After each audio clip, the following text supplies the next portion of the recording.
In 1990, the internet as we know it was created, an invention of infinite possibilities and unknown potential.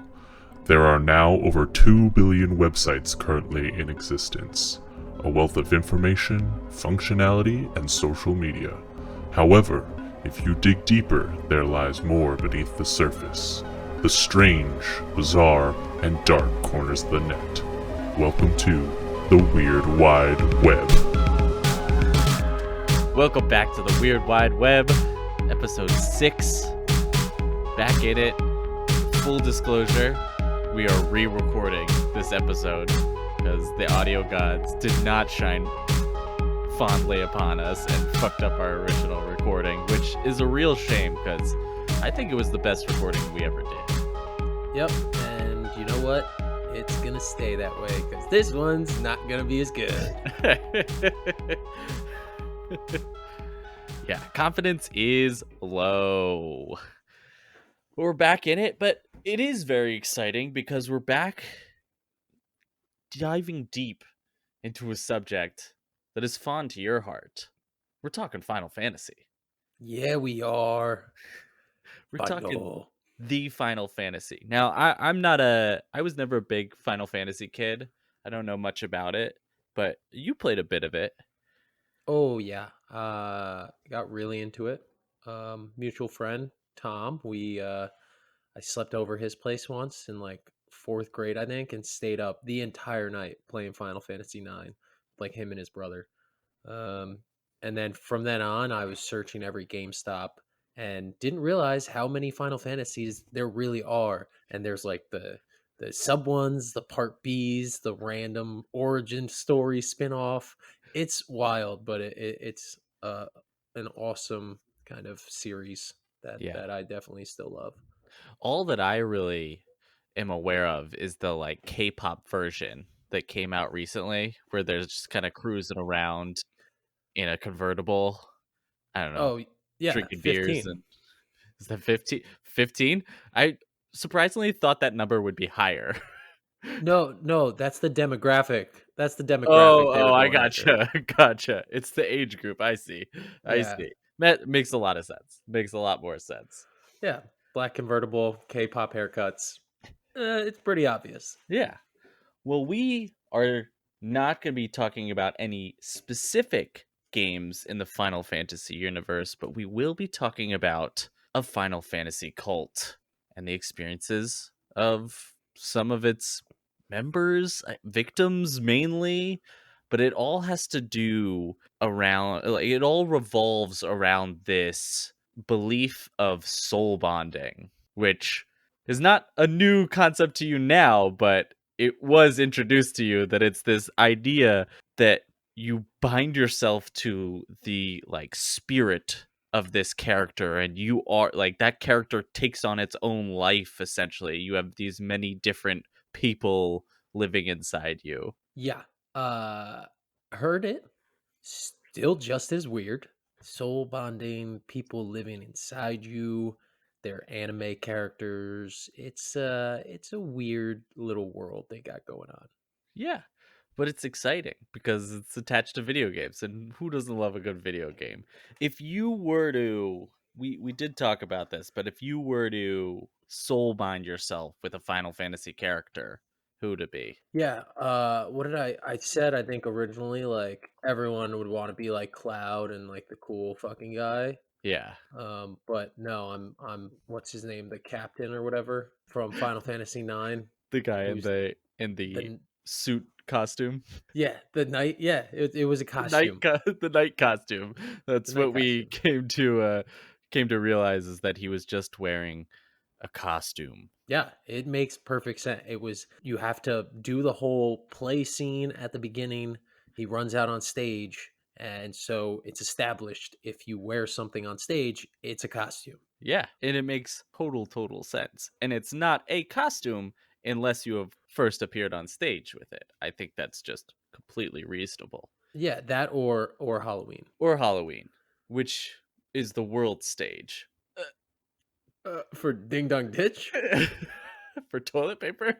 Yeah. Do you think because Cinco de Mayo is just a big conspiracy for beers to sell beer. Do you think Halloween is just a big conspiracy to sell toilet paper? No, I think Cinco de Mayo is a huge conspiracy to sell toilet paper.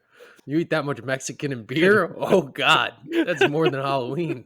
Better stock up now. Yeah. So we're going to take you through this weird fucking Final Fantasy cult. We're going to take you through mainly through the eyes of this one victim who experienced it, this poster who created this website. Well, he first let everybody know online through a live journal post. This is how it first got out of like, hey, I went through all this, basically. But then he made a website to catalog everything. Other people who had experienced it, they also gave their own personal write-ups and stuff like that. But we're gonna take it through his kind of like introduction and experience through this weird Final Fantasy cult. I have no idea what's about to happen. A total mystery. So, the Final Fantasy cult. The poster, who we'll refer to as Zach, was a college freshman at the time, nerdy, shy, with a self-prescribed drinking problem. He ran a moderately popular website devoted to the Final Fantasy characters Cloud and the far more minor character, Zack. He used the site to post user-submitted fan mail and fan art of the characters. The site also advertised an AIM name for users to reach out and chat. Zack states that he was eager for the site to succeed and was excited when a stranger reached out offering a link exchange. Wait, so all of this happened on AIM? Well, like the conversations, yeah, but they had like their own websites. But I didn't even think about that. So this is all like, oh, imagine trying to do culty shit and talk about this stuff, and you get like an away message, like, ah, shit, now I gotta wait. Yeah.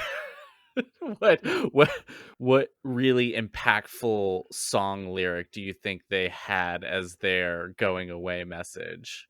Oh, it's got to be something good. I'm thinking, well, what time is this around? He posted the live journal around 2005, so I think his experience was probably a year or two before that, but that's just me kind of assuming based on how he talks about it. Is that like prime Hoobastank time? Ooh, you think he's a big hoobastank? I think that's prime Hoobastank time, and he's just away message Hoobastank. I don't think he would ever go with anything else. He strikes me as a big Hoob fan, a Hoobie, if you will. A Yeah. Hoobie. Initially, he assumed this person was pushing a little podunk GeoCities page and was excited to see they had an actual domain, hojo.com. Zach was unfamiliar with the site and proceeded to investigate. The site appeared fairly normal, mainly personal, with a bit of a shrine to the character Professor Hojo. Nonetheless, in the pursuit of internet fame, the link exchange commenced. The stranger had only introduced themselves as Hojo and insisted on calling him Zach, which he was fine with, as it was his favorite character. Everything proceeded normally from there. The two communicated every once in a while, but found they didn't have much in common. One day, Zach posted a fan art of the villain Genova from Final Fantasy. Stretching his creative muscles, he decided to write up a short mini-story for the artwork and posted it below. Hojo quickly IM'd Zach and commented on how great the write-up was. Zach is flattered by this and thanks Hojo. Hojo then goes on to ask Zach, "It was really realistic. Was it a memory?" Zach was confused and unfamiliar with the concept, so he naively responded, "No, he had just made it up." Confusing Zach even more, this response appeared to disappoint Hojo, and the two did not talk for a few days. Then, out of the blue, Hojo reached out to tell Zach her wife would like to talk to her. Hojo's wife's name was Jen, but insisted on going by Genova, the tentacle villain from Final Fantasy. Oh yeah. Oh yeah. Getting into the good stuff now. Tentacles, baby. You know where we are. The internet. The aquarium. Zach recalled her emote poking him with her tentacles, but wrote it off as harmless role-playing. After all, he had friends who were furries. He could deal with this. Jen began immediately pressuring him about his beliefs in magic. Zack explains that during his high school years, he had a brief stint as a pagan, but long since realized the practice as bogus. Jen then laid out the question that would be the first few snares, pulling Zack into the tumultuous world of the Final Fantasy house. Do you have any memories of past lives? No. Oh, and we're done. That was another great episode of Weird Wide Web. He escaped the cult. Apparently they're bad, but who knows? You just said no. Hey, He just Nancy said no. Reagan. Just say no. Worked out for her, right? I don't know what Did it? that's supposed to mean. You lost me on that one. Is she dead? Not if she said no to death. Just say no. Zack admits that he does believe in past lives. With many references in many cultures, it seemed reasonable. Jen launched herself into a tidal wave of explanations surrounding alternate universes. She proposed that in all these universes, maybe, just maybe, video games were real in one of them. And if that was plausible, then through a reasonable leap, these video game characters could be one of their past lives. Jen was referring to soul bonding, an offset of otherkin. Soul bonding is a term for people who feel so connected to a character they begin to take on a life of their own. Jen pressed on explaining that the poster was Zack. You were both country grown, both had the instinct of dragging off friends who could be left behind. Both would take a bullet for someone, wouldn't you? You don't believe in magic, just like Zack. Based on the 5 or 6 lines, Zack had your same speech patterns. And you live in a basement, and Zack was locked in one. You are Zack. Oh my god, it makes sense. Does it? No. Am I hooking you in? No? Well, one of the things I didn't realize was the idea of the past lives being alternate universes. Yeah. So Well, because they don't they're Niall, they're not crazy. They don't think that video games are real in this universe. They think that maybe there's one universe in which video games are real. Don't be silly. I believe that a lot more because some video games are so insane and like to Mhm. put together that story, it had to have happened. Yeah, it's like Philip K. Dick, like I talked about last time. Because Philip K. Dick, he believes that he was writing alternate realities of a future or a past that already happened. He didn't think he was just making up stories. So if he believes it, Who's to say, speak it into existence. That's exactly it, yeah, And what if in an alternate universe this podcast was successful? couldn't imagine it. Couldn't imagine it. Now you're talking crazy. Soul bonding, on the other hand, completely reasonable. Makes sense to me. Yeah. Zack innocently did not read much into these rants. He moved on with the mindset that these people were simply in search of an online friend to do a bit of role playing. They remained in contact, and the discussion of past lives or soul bonding rarely seemed to come up. Soon, the planning for Zack's first trip began and was set for the week before Christmas. Zack ate the personal cost of $300 for the bus ride to State College, PA, with the promise from Jen to pay for food. With that, the toxicity of the group took its first foothold into Zack's life. Zack arrived at the bus station and was greeted by Hojo, adorned in a white lab coat matching that of the character Professor Hojo. Zack discovered that Hojo was in fact a girl, a fact that Zack notes wasn't a problem, just surprising. The two arrive at the apartment and were greeted by a manic woman screaming at the top of her lungs at Hojo. She was disheveled, looking like she had just woken up, and had a purple skirt pulled up above her breasts. Then, in an instant, she spun around, transforming into the nicest person ever, and greeted Zack. Zack was taken into the apartment and was met with a nest of clutter. Papers, clothes, and large amounts of glitter were strewn across the floor. Another red flag that Zack would ignore and justify as some goofy, messy college kids. I'm so glad you got through that line this time. It was just 6 times in a row because strewn. It's strewn across the floor. What can I say? You make me nervous in person. I'm sorry. Being the first week before Christmas, Zach had purchased some gifts. Specifically, he had bought a $30 set of nice watercolors for Jen. As she had mentioned, she was an artist. While Jen showed Zach her art, he soon realized she didn't have the slightest idea about art. He worried she would not even understand how to properly use the watercolor set. Though upon giving her the set, she repeated over and over again, "Of course I know how to use them," a statement that would later prove very untrue. Jen and Hojo took Zach around that weekend, introducing him to some of their housemates and others. He met Aries, Sid, Jai, and others who Zach has since forgotten. These names were all their soul bond names and characters from the Final Fantasy world. The trio then made their way to the mall, where Zach would get his first taste of being truly frightened by Jen. The incident revolved around purchasing an item from the mall. Jen and Hojo did not have enough money to purchase it, and neither did Zach. He was then stuck in the middle as Jen exploded, stormed out, and began sulking on the side of the mall. They returned to the apartment, and the event was swiftly forgotten about. By the end of this trip, Zach came to the troubling conclusion that Jen, in fact, was not role-playing.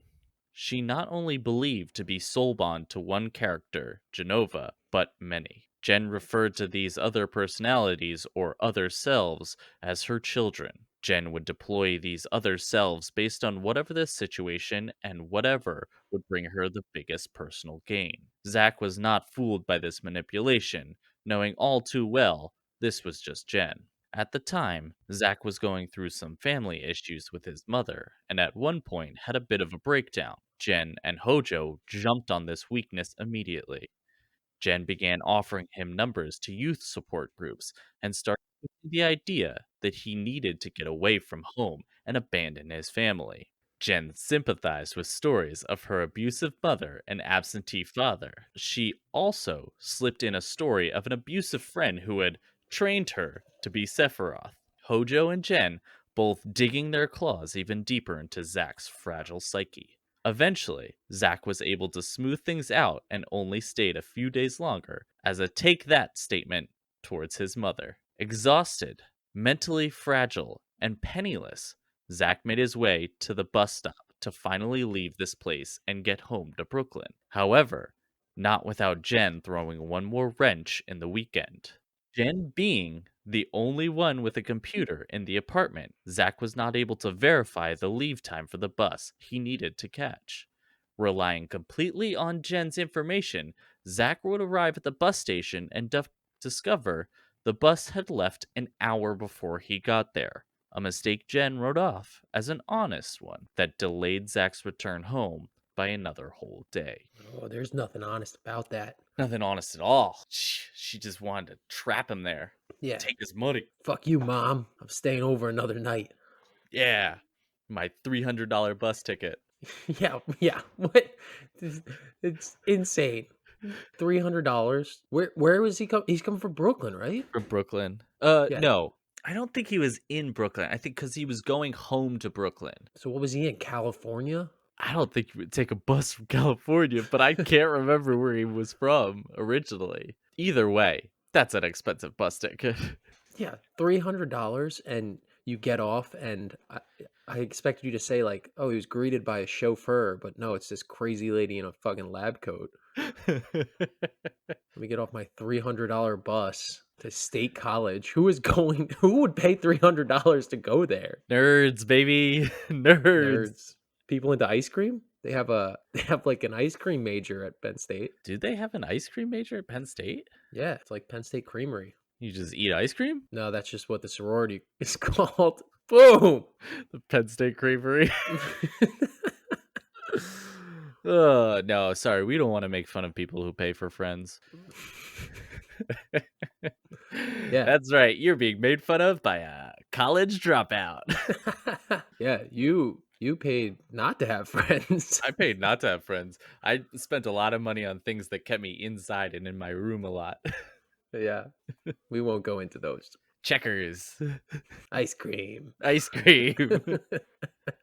All right. let's move on to the many visits that then preceded this initial. Yeah, to break the bank on $300 a visit. I mean, that's a rich college student if that is the true price of the bus tickets. Over the next following months, Zach would go on to make many more visits to the apartment. During this time, Jen dragged him into magic fights, essentially LARP fights. Lightning bolt. God, I love that video. It's so good. Lightning bolt. Lightning bolt. Lightning bolt. You're out, dude. Oh, what was that LARPing movie with McLovin? That movie was great. Oh, fuck. It's got the Like- blonde dude and they're into Kiss. Paul Rudd. Paul Rudd's in it. Oh, Bro- Grown-ups? No. No. That's Oh Adam my Sandler. god. Oh god. No, I No, can think of it. It's like the big brother, big sister thing. Yeah, they work for the energy drink company. Oh, What's it what called? the fuck is that called? I can probably quote the movie before I can name it. I could definitely quote the movie before. Minotaur. Tell her you like your whispering guy. Oh yeah. What the? I'm not looking it up. We need to. No, of think course this out. not. I'm not looking it up. Just continue with the story, and it's gonna come to me. It'll come to you. It'll come to you. Zach began getting closer to one of the members in the group, Aries. Jen proceeded to start pushing Zach and Aries to sleep together, threatening to put aphrodisiacs in their food. She protested that they had to be together because those characters were together in the game. To Jen's disappointment, Zach never took the bait, mainly because Zach and Aries were just good friends, and also due to the fact that Zach was asexual. Role models. Role models, yes! Oh, Role Models. What a great movie. Yeah, What a great movie. That's a great movie. Talk about a sexual. Paul Rudd, am I right? Oh, he is a sexual. He was a sexual boy. He shrinks down and he goes big. And he also plays Ant-Man. To Jen's disappointment, Zach never took the bait, mainly because Zach and Aries were just good friends and also due to the fact that Zach was asexual. Annoyed by this, Jen assumed the personality of Aries' imaginary boyfriend. Zach was plagued by the two loudly kissing at night while he lay awake on the futon. So she basically kept trying to push them together because this is what their characters, their soul bond characters, were supposed to do. And when that didn't work, she was just like, "Oh, I am the boyfriend of Aries, so I will be with you." And then they just started making out. Oh, so her and Aries were like hooking Yeah, up then? Jen and Aries were just started making out a ton. That sounds like it was probably forced. It doesn't sound great. Doesn't sound great. I remember reading that Zach was like, I don't understand. I've talked to Aries a lot, and she's definitely straight. I don't think she believes that Jen is a boy now, but I also don't. They're still doing it. It's a very confusing thing. But we'll talk more about. I think I'm probably saying her name wrong. Is it Eris? Is that a character more? I've been saying Aries. I don't know. Stick with Aries. I think Aries is good. I'm going to go with Aries. And anybody who wants to correct me, please, we need interaction from our audience. Please correct me if you want. Tell us we're wrong. We'll love it. Yeah, tell Yale he's wrong about a lot. Because honestly, I am. Tell him strewn is not a great word. What do you want me to write? Strewn. Strewn. Each one of these visits was still costing Zach $300. Yeah, fucking insane. I still will never get over that. I will re-record this podcast 10 more times. That number is just absolutely insane. It's a lot for a bus ride, I have to say. Like we talked about, if he had said train, if he took a train down, believe it. Trains, super expensive somehow. Almost more expensive than planes. But yeah, not as expensive as automobiles. That's true. I mean, I think I get why. And I mean, I did tell you I just watched Snowpiercer last night on my phone. Yeah. And I mean, that train, if trains look like that, I mean, I don't know why you keep specifying that you watched it on your phone. I don't know if you're like, you think you're proud of that? No, it's just what happened. This is all about detail, all right? It's a good detail. They It's a can't good see detail. anything. I need to paint the picture. The people tune in for the details. That's what they like. Yes, and I'm showing I'm tech savvy. I used the phone, not just the TV. You didn't rent it from a Redbox. I got it straight on my cellular device. Yeah, I actually bought it out of a vending machine at a rest area. And I put it on your phone. I shit you not. I recently saw that. Wait, really? There's like movie vending machines? Yeah, if you want to go up to Rochester, New York, Uh-huh. about Often. 4 hours into the drive, you're gonna hit a place that it has a Burger King where Uh-huh. the I and the N are out on the lights, so it's just Okay. Burger KG. Okay. And then to the left of the Burger KG, you will see a vending machine with only it's like the full kind of swirly kind of vending machine, that Mhm. shit always gets stuck on. Yeah. Um, and only the front of those are filled with DVDs. So Okay. only one copy of each Just one DVD. copy So of each you DVD. have to really make your decision. How much are Uh, they charging for these DVDs? it was like $10 to $15. That's a lot of cash to put into a vending machine. Yes. Like you're there for a while. Man, I mean it's intuitive, I guess. I guess. But anyways, besides that, yes, trains are expensive to bring this full circle. But yes, very good. Very good. Yeah. Yeah. Especially when they have to break through snow and I don't know, feed children to it. Oh, that kind of no spoiler. A spoiler for this 8-year-old movie? I don't know. Hmm. Anyways. Chris Evans was also in a Marvel movie, like Paul Rudd. Now Yeah, there's connection. multiple connections. Each one of these visits was still costing Zach $300. On top of that, Jen and Hojo would consistently ask for money to buy food, toys, or magical items. Zach obliged as he felt guests should bring or provide something, a mindset that would be capitalized again and again by the two soul bonders. Also, want to make this point because now listening back, the magical items Yeah. we just kind of skip over that. Are you confused by it? So Jen, would go, "Oh, look at this fairy headband that this person made on Etsy. I need that. It's magical. It'll give me magic powers. And there's your magical item." It was bullshit. It was just what she decided was magical. I mean, there's kind of a simplistic beauty to it. Is there? Like, oh, that would be magical, and maybe who's to say it's not magical to her? If it makes her smile, is that magic? What Oh, is it is magic? magical to her, I think. What is magic? Is it waiting for your MP to fully kind of sync up and you can throw your little magic fire or lightning at your character who you're in a fight with that just doesn't move for some reason? Your mana, building a mana, and what are we talking about? Magic the Gathering? Are you making a Magic the Gathering No, reference? this is a Final Fantasy reference, you Oh, dope. you're talking to somebody who hasn't played them. I'm not gonna get these references. Oh my goodness. Well, you need MP and then you use Ether. Mhm. Great crypto plug. Is MP magic points? Is that what that stands for? That's a great question. Someone should be able to answer that. Send it to us, guys. Answer that question. It probably is though. But yeah, you use Ether to do it, All right.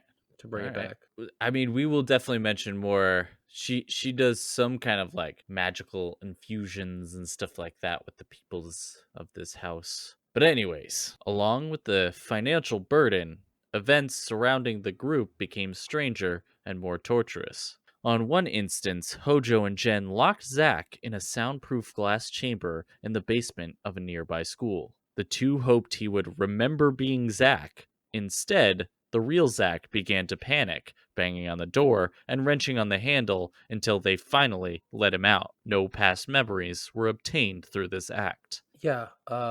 Again, what? How did they get access to the school? It was the school that Hojo went to. Hojo was in school. That's why they were there. Got it. So I'm just now assuming they locked Zach in a clear ice cream vat. Is that what happened? A clear ice cream vat? Oh, Well, because they have the state school creamery. yeah. That makes sense. Yeah. Because why else is there just a glass container that you can lock people in? It has to be a lab or something, right? It has to be a lab room. Yeah, an ice cream lab. Oh, I mean, an ice cream lab sounds fucking sweet. Yeah. Oh, I see what you did there. Yeah. We get paid by the pun. Just kidding. Yeah. Speaking of, I guess is my check in the mail or I'm investing it for you for the future, and then you'll get a big payout. oh, that's fine. Is there like an ice cream futures? Because I see a big boom coming soon after this gets out. Yeah, a big ice cream boom. Ben and Jerry's. Hello. Goodbye. Goodbye. Eventually, a new girl, Czar, joined the group, and Jen assigned her the role of Vincent Valentine. Oh, Vincent Valentine. What a hot name. Yale had to cool himself off there. Zack and Czar grew close, seeing the humor in all the serious soul bonding events Jen tried to force on them, such as a ritual to experience a past life regression. This process involved Zack, Czar, and Jen laying on the floor and listening to the ironically named The Nightmare is Just Beginning on loop, a song that plays when you unlock Vincent's character. Jen was also obsessed with all of them consuming Mako, which was just green Gatorade, and also trying to dye all of their food green as well. She would even periodically call medical supply companies pretending to be a medical student looking for syringes.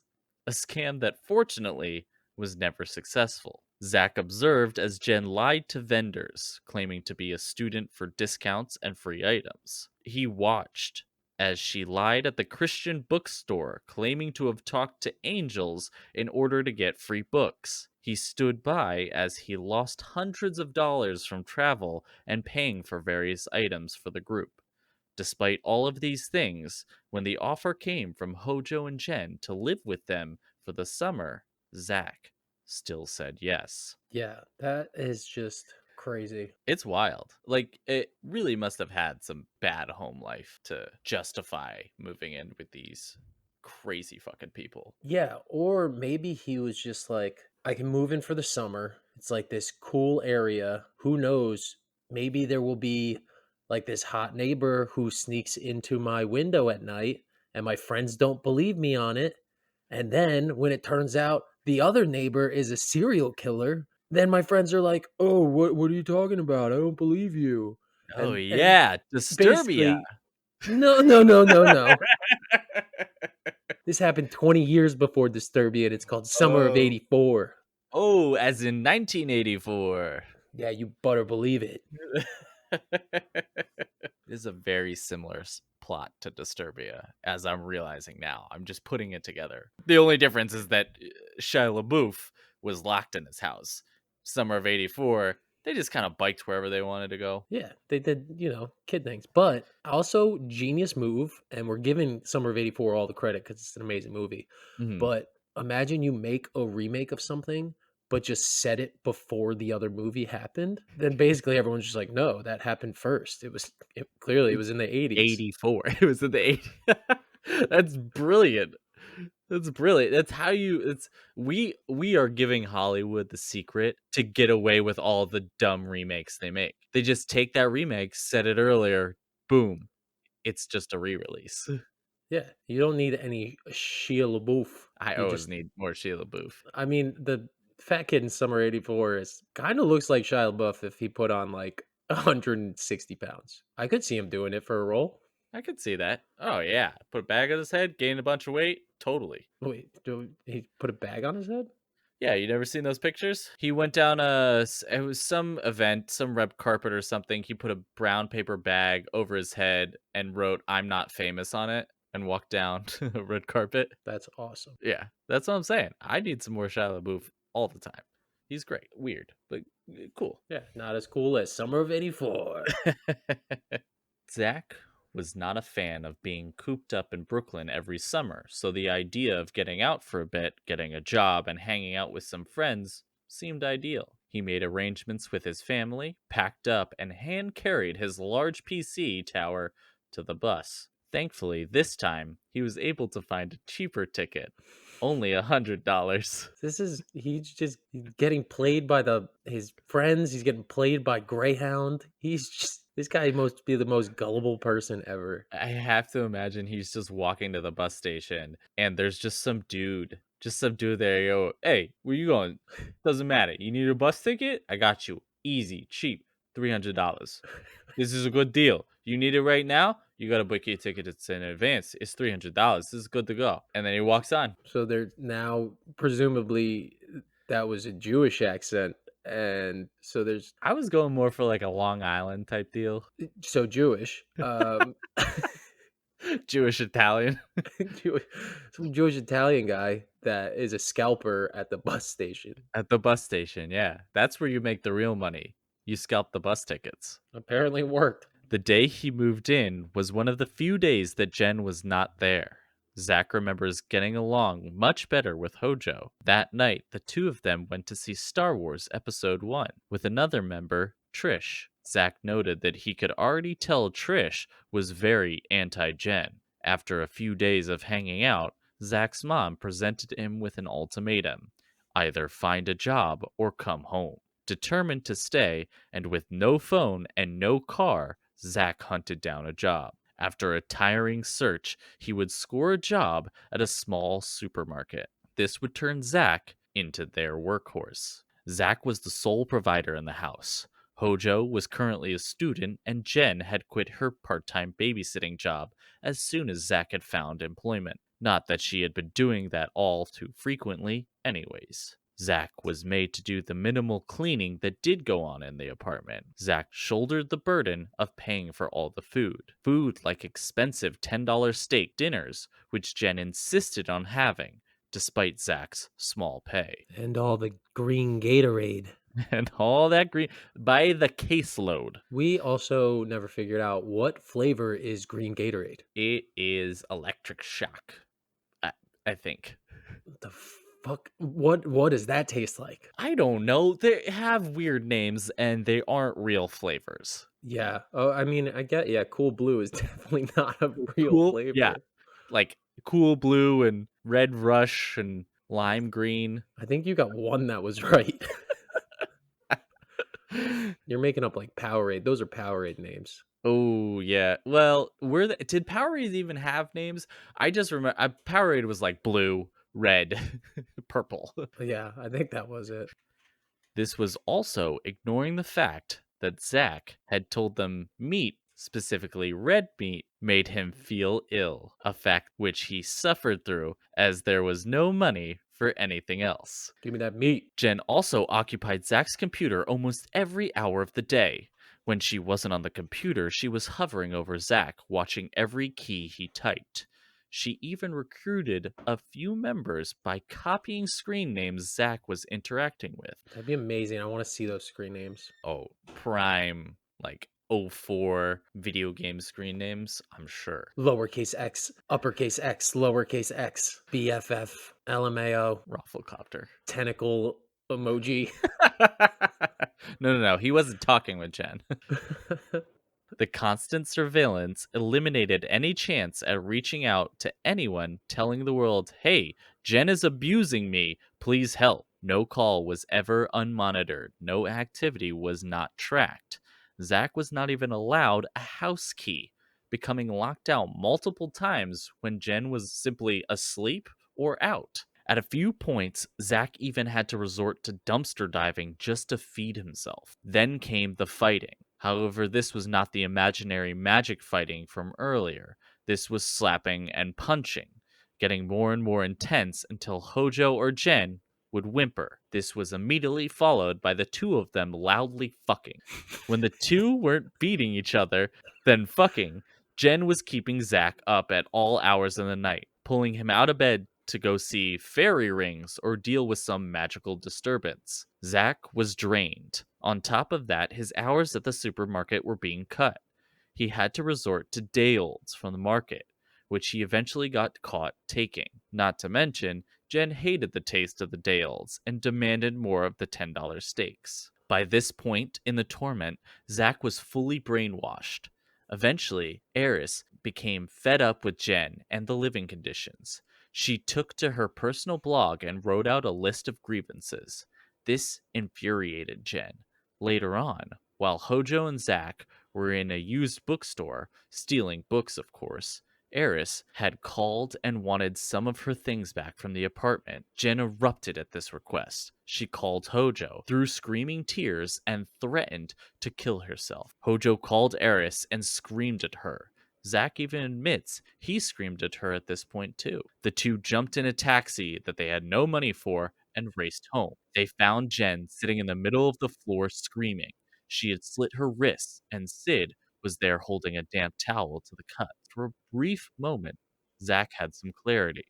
Having experienced some self-harm himself, he knew immediately that the cuts were nowhere near lethal, that had probably been made with a safety pin or a butter knife. No true self-harm was attempted, merely a dramatic act to instill pity and cement the other's hatred of Eris. Zack quickly snapped back into his brainwashing ways, sending hateful emails to Eris and ignoring her when she came to pick up her clothes, acts which Zack would deeply regret. These outbursts became a frequent installment into Zack's daily life. Then, sometime after expressing her intention to move into another apartment, the current place had become a cluttered nightmare. Zack would do the dishes as much as he could, but no one would take out the trash, embedding the smell of rotting flesh into the place. Jen blamed this smell on the previous owners, naturally. They ended up moving into a smaller one-bedroom apartment in the same building. When it came to move-in day, Hojo and Jen were conveniently absent. In the blistering heat, Zack packed up the entire apartment and carried it up all 2 flights of stairs to the new one-bedroom apartment. Zack was running on no food, no sleep, and was dehydrated. Yeah, you know who else was dehydrated? Who? The people who just kept beating and fucking and beating and fucking. Gotta find these fairy rings and beat my Hojo and then fuck her. And weird dynamic for sure. I don't know how she keeps roping people into this fucking bullshit. Yeah, I don't know how he's staying, and then not even staying. He has an excuse to leave. They're moving all their shit. Like, dude, Just just leave. walk down the stairs. Don't Yeah. go up. Just walk He- down. He talks about the fact that when he was moving, like they knew he was moving all the stuff and he was packing up all the drawers and he pulled out one drawer and he found all of Jen and Hojo's dildos. And he was like, it was just, they knew I was packing all this shit and they didn't even warn me. Be like, watch out, the bottom drawer. It's just like, he's like, I had to fucking pack them. Well, he probably purchased them in the first place. Probably. Well, they were magical items. Yeah, if anything's gonna be a magical items, I'm sure it's that. That's your magical item. The smaller space escalated the situation even more. The fighting got worse. The trash problem reignited itself in the new place. And the fucking got louder. And the smell returned within days. The purple skirt that Jen had worn on their very first meeting the week before Christmas, she still wore every single day, refusing to bathe. Jen covered herself in essential oils, creating what Zack described as a miasma of filth with sparkly, fairy, artificial sugar scent sprayed over it. Zack was also at a mere 1 hour of work a week at this point. He was moments away from a breakdown. On one extremely rainy day at work, the supermarket lost power. This resulted in the store shutting down and all of the workers, including Zack, being sent home. He had no umbrella, no raincoat, and no money, forcing him to walk home. Arriving home soaked and exhausted, he left his shoes outside the apartment to dry. The next morning, someone had stolen his shoes. Zack was broken. All the time of abuse, bullshit magic, and absolutely draining of his finances. Stealing his shoes was the final straw. I can just see that. Like, just such a defeated guy. And then he just goes out. He's just like, that's fucking it. I'm fucking done! The shoes, that's it. I got nailed. I'm in the dumpster. You take my shoes. With that, Zack put on a fresh pair of clothes, packed up what little edible food he could carry, and grabbed the last $5 he had left. He didn't have enough money to leave the town, but he did have enough to get away. Yeah, no shit. Apparently, it's the most expensive thing to do is leave this town. $300. Well, $100 now. Oh, so he can get a 20th of the way. Hop on in, Zach. Zack loitered around homeless for a few days, hanging out by the church at the bus station, then got up the courage to call Sid, who proceeded to help him get some items he had left at the apartment, a good meal, and contact his father. His dad quickly got him on a flight, and Zack slowly started to build back up his life and the friendships he had lost. So that's kind of the end saga of Zack's experience with this. We have a bit more to go into about like what happened to Hojo and Jen, and also what Eris got up to. Ooh, what did they get up to? And that's not a cliffhanger. We're gonna get into it right now. Oh, part 3. Part 3. Skip over 2. Sequels are never good, but the third ones can bring it back. Well, all we got to do is set it before this last part, and apparently it'll be fine. The prequel. Weird Wide Web 1984. The internet's not working. After Zack's departure, a new member would join the soul bonding cult, only known as Angel. Angel's described as matching Jen's level of lunacy, only more aggressive and violent. Soon, Hojo was pushed out as Jen's partner, and Angel took her place. Hojo would remain in the house regardless. Then, an old acquaintance would fill the shoes left by Zack. A user known by the nickname Mela stumbled upon Eris's list of grievances towards Jen. Mela recognized Eris's Jen as the Jen she knew way back in boarding school. Interested in reconnecting with an old friend she had long since lost contact with, Mela emailed Eris for Jen's contact info. With a bold claim from Jen that she had been looking everywhere for Mela, the two were reconnected. Mela began traveling to go visit Jen, each visit unknowingly losing thousands of dollars, starting the cycle of abuse and manipulation that Zack had just escaped all over again. However, this time, possibly a result of Angel's presence, the abuse would be elevated significantly. I think I just caught on to something. Oh, These people sound like they come from like rich families. Like if they're affording these insane bus tickets and like not cutting people off, and also the fact that a couple of them just went to boarding school together. Mela, I think maybe.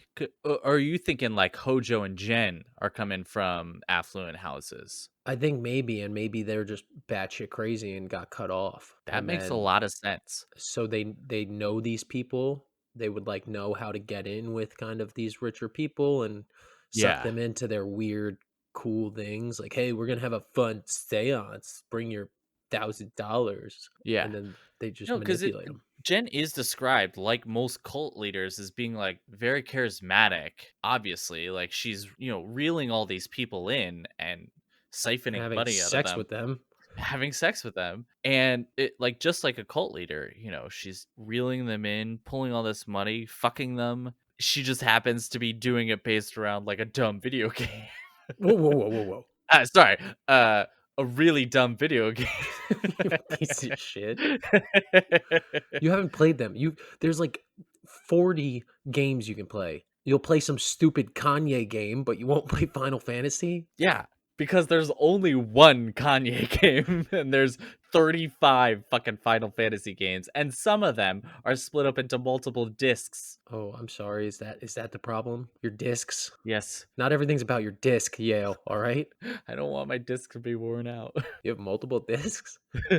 You don't? What? Anyways, moving on. Mela began having issues with her mother and decided to finally move out and into her own place. Jen then had the brilliant idea that herself, Angel, and Hojo should move in with Mela. In need of friends that accepted her and just company in general, Mela accepted. This is when the abuse was cranked up to the max. In usual form, Jen and the others began draining Mela's bank account on useless magical bullshit. Unlike Zack, however, the abuse was taken to much higher physical levels. In one instance, the three beat Mela unconscious, and when she came to, they claimed she had attacked them. The funds were soon completely drained. This is when the three abusers would push Mela into stripping to support their excessive spending habits. Pushed to a breaking point, Mela would finally kick the soulbonders out of her place. They left the place a filthy mess, which Mela documented. The three also stole many of Mela's things during their departure, but she did not care, simply wanting them out of her place at any cost. Shortly after being kicked out of Mela's house, Jen and Renee would discover Zach's website and all the backlash towards them. At first, they began defending their actions and spreading more lies. Soon, the hate would become overwhelming and they would begin removing all presence of themselves off the internet. Eventually, no information could be found on the three until they were rediscovered in the Hannibal fandom. After this second discovery, Jen and Hojo again disappeared, and no new information could be found on them since. During the Mela saga, members of the Something Awful forum became interested in finding what happened to Eris. To everyone's surprise, she would pop up on another forum site dedicated to discussing awful roommates, though not in relation to the Final Fantasy cult. It turns out, despite her long list of grievances towards Jen, she would begin implementing her own manipulative practices. After leaving, she began amassing her own collection of followers online. Her ideas still revolve around the practices of soul bonding, though she had moved on from Final Fantasy and on to another JRPG, Suikoden. Her following amassed quickly, and soon she was accepting donations from them online. Using that money, she relocated to an apartment in SoCal, hoping that the area would become more accepting to her practices. The apartment housed 5 other working professionals, with Eris having lied about her current employment status to get in. Eris, upon moving in, spun a story about losing her job. Instead of accepting the help of her housemates to find another job, she instead chose to sit on the couch and play video games. Throughout her time at the place, she would often have some of her followers come and stay to perform in person soul bonding rituals. This obviously angered the housemates, but nothing was gained from any of their confrontations with Eris, culminating with one huge soul bonding event in which over a dozen members were present. This led to the housemates finally kicking Eris out for good. One failed attempt to sue them, and information on Eris soon ended as well, leaving only the horror stories of her and Jen's victims online. And that's the story of the Final Fantasy cult, my man. Wild ride. We have so much abuse, which is very hard to just comprehend why those people would stay. And You get like brainwashed, you get stuck. I know you get pushed into buying, or not even buying, stealing day olds and then stripping. Working an and- hour a week at the supermarket. Yeah, working insane, buying crazy tickets, and then for some, just kind of flowing through the cycle again and creating your own little cult off Yeah. of. Wait, what was the game again? Suikoden. Fucking lame. Not as cool as Final Fantasy. There's probably only like 20 of those. Probably. But I mean, as much as Eris, as much as she hated Jen, she had it figured out because even before she moved into that apartment, she was just kind of like spreading her bullshit online and accepting donations. Like she had it figured out. She had it going. She had the workings going. Now this is making sense. Why? Because she's the one who started hooking up with Jen. Jen, right? Well, Jen as Eris's imaginary boyfriend, of course. Yes, of course. So maybe that's the thing. If she was like straight, she was just like, let me keep her close, teach me your ways, and then I'm going to improve it, get those donations, and be a crazy person. Yeah. She was like, oh, this shit works. I can manipulate this. The cult of the cult, man. The Final Fantasy cult. It's an interesting one. You know, when you think of cults, you think of these really big organizations where usually like a lot of people die, but there are a lot of these like just smaller belief systems that are just destroying people financially. Yeah, like I could definitely believe this. You could have told me this happened a year ago. Oh yeah. Or today, literally now. You could have told me this, or you can just keep sucking me into these stories about cults and these weird fandoms and stuff, and just indoctrinating me through like some weird podcast. That is the overarching goal of this podcast, is to indoctrinate you into the cult that we want, which is this cult of Snake Man. Oh, wait, so then am I like the prophet in that one? I guess so. The Snake Man prophet. Oh, as mentioned, I think since the last podcast, Yeah. we have found the original printing of Snake Man. I'm so excited. I'm excited to see what your first issue was. I'm excited to see the design. I couldn't be more thrilled. Yeah, so this might have to be like a little segment that we'll have to put out some stuff on Snake Man. Snake Man, yeah. The story of Snake Man. Well, another weird, wide cult experience. This one I enjoy a little bit more, I have to say, because it's a little lighter on the scales of weird things, I think. Still terrible. Still definitely taking advantage. Still very fucked up. Super fucked up. But it's a video game. Oh, no, we already had that. Well, it's a pass. We'll figure it out. Whatever.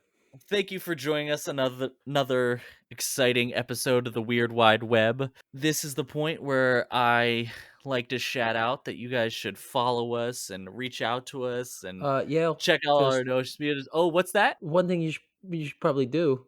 What's that? Go ahead. You kind of just end it there, and they're like, where do I follow you? Where do I do? Ah, yes. So you're saying I've been a very bad host and that just telling people to follow us and not actually giving them the handles and names to reach out to us is not helpful?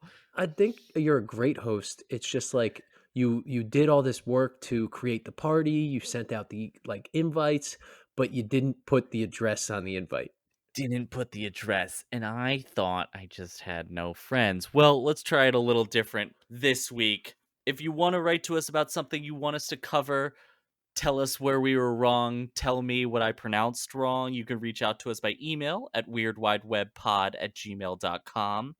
Follow us on Instagram for announcements and little tidbits and all that at WeirdWideWeb. Snake Man cover art coming soon. Pod, yeah. WeirdWideWeb.pod for all your Snake Man news. If you like to use Twitter more, you can follow us at WeirdWideWebPod. And if you prefer to check us out on YouTube, you can check us out at Weird Wide Web. We post all of our full-length episodes on YouTube as well, if you prefer to listen to us on that. And that's all we got, social media-wise. That's all I can handle. And I can barely handle that. Yeah, me too. I do so much. Listen, I don't want to strain the Snake Man prophet, okay? That's true, man. I'm like the house guest that I bring beer, but then I drink more of your beer than I brought. You buy beer that you didn't actually want to drink? No, I just convinced someone to spend $300, come visit me and buy me beer. But it's day-old beer, and then I bring it. Oh, man. I've been wondering why those tickets to New Jersey have been so expensive. Anyway, thanks for joining us on another great episode of the Weird Wide Web. Stick around. We've got many more great topics and many more laughs with our friendly Niall